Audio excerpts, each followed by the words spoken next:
Similarly to filtering users in the people section, you can as well apply filters in other datasets. In this video, we are going to focus on products, companies, and deals. Filters section is very intuitive, and in each dataset you can find it in the exact same place, on the right-hand side after clicking on the small filter icon. Also, similarly to what you know about users filters, products, companies, and deals can be filtered by their standard and custom attributes, as well as attributes or events related to them. So let's first dive into the products. Under standard attributes, we see a couple of options available, like some straightforward ones, name or categories, created and last updated, which are daytime ones. We also have custom ID, which usually is related to the item's SKU, quantity, and special price. We can of course tag products and filter by those tags here. Then I'm going down to custom attributes. Right after creating your user.com app, this list will be empty. To create custom attributes for products, go to Settings, App Settings, and then Products and Product Attributes.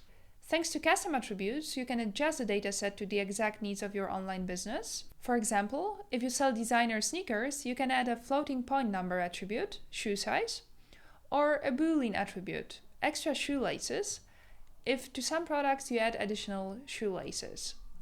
And, as you see below, you can as well filter by product events. Moving on to the companies, we see the very same filter structure: standard attributes, custom attributes, and events. Important note, events here are exactly the same events that we have in the people section. In other words, events are always related to users, but if a user is connected to a given company, you can apply event filters also in the companies section.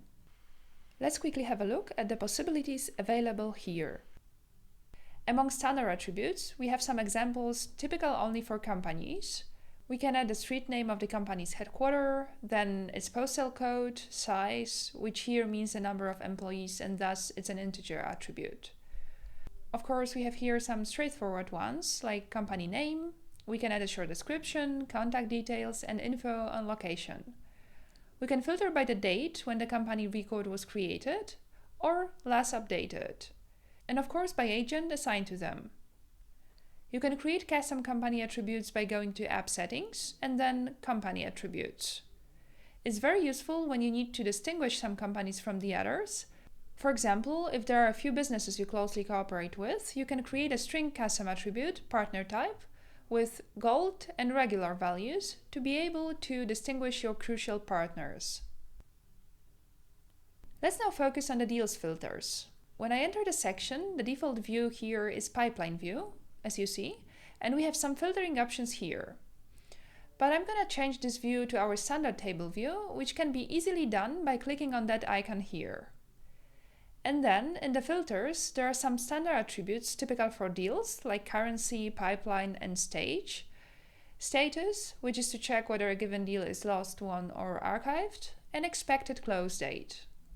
You can also filter deals by participants, so users connected to given deals, or products, so basically by products deals refer to. And of course, you can create custom attributes for deals by going to App Settings, Deals, and Deal Attributes. For example, if you run an online rental of high-class audio equipment and renting period can be different for each deal, you can create a custom deal attribute, renting period in days. And you can filter deals by events attributes as well. Important note, like we said for companies, events are always related to users, so filtering by events in deals section is possible if there is a connection between a deal and a user. Another filtering example is when you, as the CEO, want to have a look at all deals of value higher than 500 USD and that have been newly created within the last week. And last but not least, thanks to filters, you can of course create segments for products, companies, and deals. For example, purchase within the last 10 days for products, US based from telco industry for companies, or worth more than $1,000 for deals. So we've just discussed filters in products, companies, and deals.